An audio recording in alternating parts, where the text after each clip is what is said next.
வணக்கம். மாலை முரசு செய்திகளை விரிவாக பார்ப்பதற்கு முன் தலைப்புச் செய்திகளை பார்க்கலாம். தமிழக தலைமைச் செயலாளர் முருகானந்தம் மாற்றம்.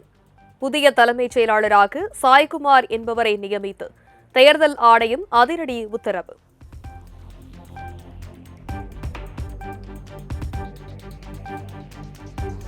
தமிழ்நாடு லஞ்ச ஒழிப்புத்துறை டிஜிபி டேவிட்சன் தேவாசீர்வாதம் அதிரடி மாற்றம். ஆயுதப்படை மற்றும் லஞ்ச ஒழிப்புத்துறை டிஜிபியாக சந்தீப் மிட்டல் என்பவர் நியமனம்.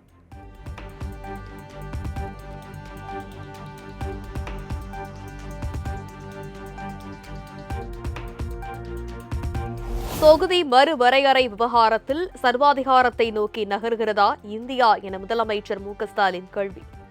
தென்றலாக இருக்கும் தெற்கை புயலாக மாற்றாதீர்கள் என காட்டு.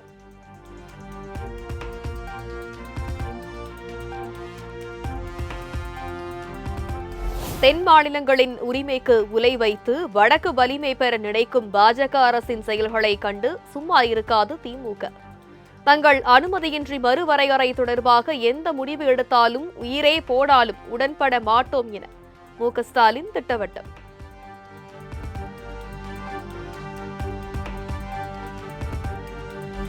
திமுக ஆட்சியில் அரிசி, பருப்பு, எண்ணெய் உள்ளிட்ட அத்தியாவசிய பொருட்களின் விலை பன்மடங்கு உயர்வு.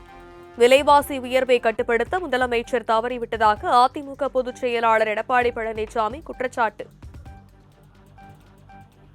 திமுக ஆட்சியில் 200 ரூபாய், நல்லெண்ணெய் 1 கிலோ அதிமுக ஆட்சியில் 250, திமுக ஆட்சியில் 500, தோரம்பருப்பு 1 கிலோ அதிமுக ஆட்சியில் 74, திமுக ஆட்சியில் 120, உளுத்தம்பருப்பு 1 கிலோ அதிமுக ஆட்சியில் 79, 120 ரூபாய் திமுக. எவ்வளவு விலை உயர்ந்தா அப்படி ஏழை மக்கள், நடுத்தர மக்கள் இந்த உணவுப் பொருள் வாங்கி.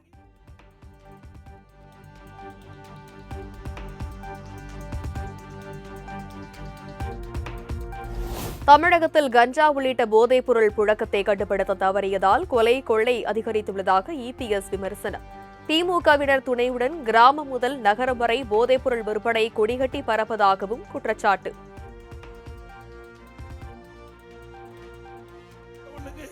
அடியோடு சீர்கட்டு விட்டது. எங்கே பார்த்தாலும் போதைப் பொருள் விற்பனை.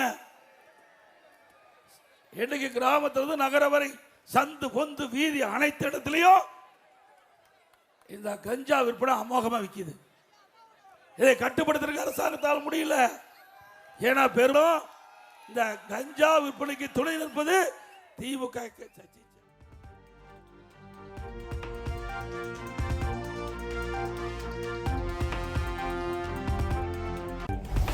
யாரெல்லாம் உதவி செய்தார்களோ அவர்களிடம் ஆசி வாங்கவும், சிறு உதவி செய்தால் கூட ஆசி வாங்குவது அதிமுகவின் பண்பு.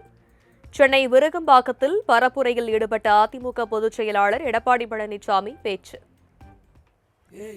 நாங்க எங்களுக்கு யாரெல்லாம் உதவி செஞ்சாங்களோ அவங்களாம் ஆசி வாங்குவோம்.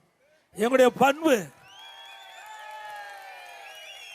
எங்களுக்கு சிறு உதவிகள் செஞ்சா கூட அவரிடத்தில் ஆசி வாங்குவது அண்ணா திமுக கட்சியுடைய பண்பு.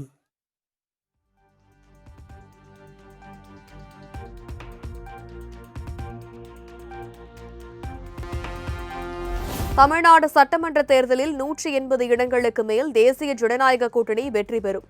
பாஜக மாநில தலைவர் நயினார் நாகேந்திரன் நம்பிக்கை.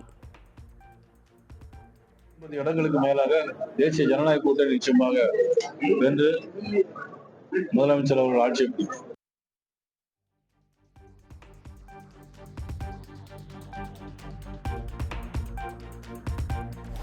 வரும் 15ஆம் தேதி தேசிய ஜனநாயக கூட்டணி வேட்பாளர்களை ஆதரித்து நாகர்கோவிலில் பிரதமர் நரேந்திர மோடி ரோட் ஷோ.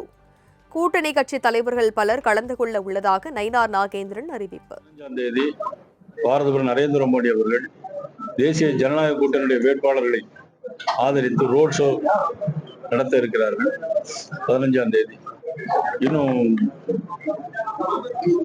சரியான எந்த நேரத்துக்கு வருவார்கள் என்னங்கிற இதெல்லாம் இன்னைக்கு இன்னும் முழுமை பெறல. ஸோ 15ஆம் தேதி பிரைம் மினிஸ்டர் நாகர்கோவில் வர்றாங்க. அதற்கான ஏற்பாடுகளை ஆக்கப்பூர்வ ஏற்பாடுகளை பண்ணுவதற்காக நான் இங்கே நினைக்கிறேன்.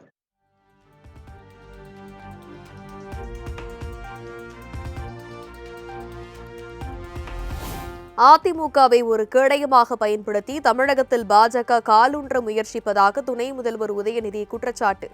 தேசிய ஜனநாயக கூட்டணி வெற்றி பெற்றால் தமிழகம் பிற்போக்குத்தனமாக மாறிவிடும் எனவும் எச்சரிக்கை. பாஜக உள்ள நுழையணும்னு பாக்குறாங்க. நேரடியா நம்ம தமிழ்நாட்டு மக்கள் அனுமதிக்க மாட்டாங்கன்னு தெரிஞ்சு இன்னைக்கு அதிமுகங்கிற போர்வையை போத்திக்கிட்டு உள்ள வரணும்னு முயற்சிக்கிறாங்க. அதிமுகவுக்கு விழுற ஒரு ஓட்டும் பாஜகவுக்கு விழுற ஓட்டுங்கிறத நீங்க மனசுல வச்சுக்கோங்க. மீண்டும் தமிழ்நாட்டுக்குள்ள சங்கி கூட்டத்தையும் அடிமை கூட்டத்தையும் உள்ள நுழைச்சிட்டோம்னா தமிழ்நாடு எப்படி பின்னோக்கி போயிடுங்கிற பிரச்சாரத்தை செய்வீங்களா?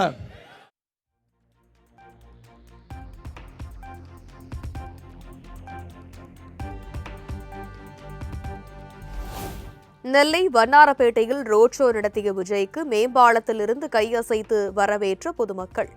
விஜய்க்கு செங்கோல் கொடுத்து தாவேக தொண்டர்கள் மகிழ்ச்சி.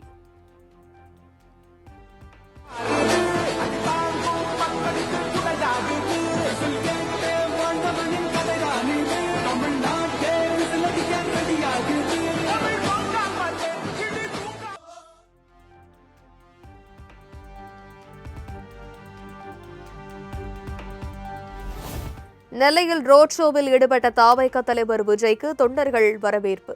சிறுவனை தோளில் அமர வைத்த விஜயின் செயலால் தொண்டர்கள் உற்சாகம்.